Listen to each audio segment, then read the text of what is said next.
بسم الله الرحمن الرحيم. نحمده ونصلي على رسوله الكريم، أما بعد.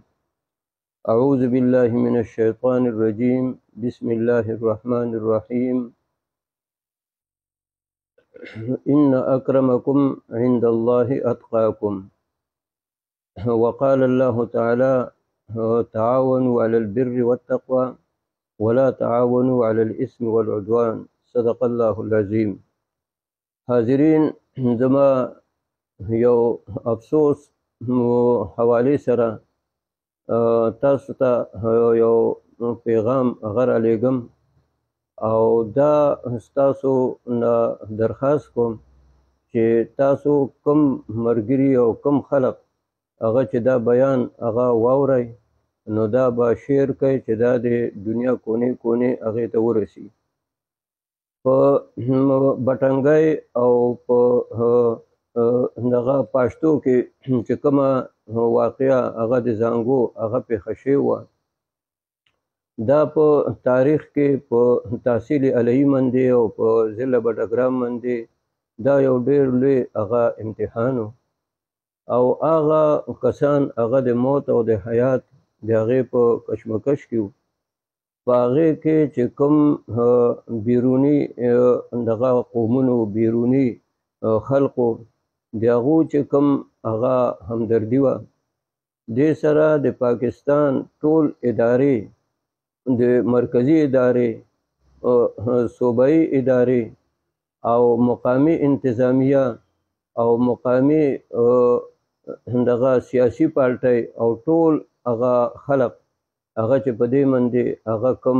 فکرمنو، او وزیر اعظم په خپل بیان کې دا خبره په خپله واضحه کړه چې د دې ټولو خلقو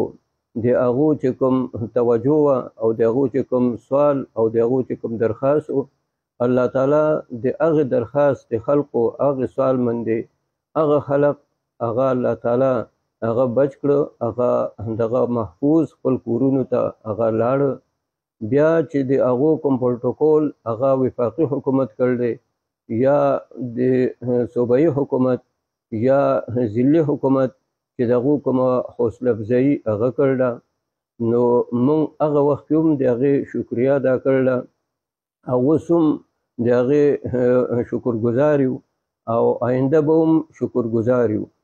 او کوم خلق چې هغه په دې باندې هغه خپل له زړه بړاس او خپل حسد او بغض، او خاص کر جماعت اسلامي چې هغې کې سراج الحق د هغه په قیادت کې، د هغه په مشرۍ کې، یا د پروفیسر ابراهیم د هغه په مشرۍ کې په درنې کې چې د بټګرام حوالې سره هغه کوم نظم پیښ شوی دی، نو موږ د هغې پر زور مذمت کوو، او موږ دوی ته وایو چې شرم وکړئ، حیا وکړئ. تاسو د مودودي د هغه خرافات وګورئ، د هغه د انبیا علیهم السلام د هغو د توهین، د ازواج مطهراتو توهین، د صحابه کرامو توهین، هغې ته ستاسو نظر هغه نشته. بیا دې نه لږ غوندې مخکې په کوهستان کې چې کوم سیلاب هغه راغلی و، او په هغې کې څه کسان په یوې ګټه باندې هغه ولاړو، او په دغه وخت سره وزیر اعظم څخه هلیکاپټر هغه و، او هغه کسان هغه په ډېرې اسانۍ سره هغه چې دی نو بچ کېدی شله. نو هغه وخت کې تاسو کوم وایي؟ نو هغه د صحابه کرامو هغه بغض او د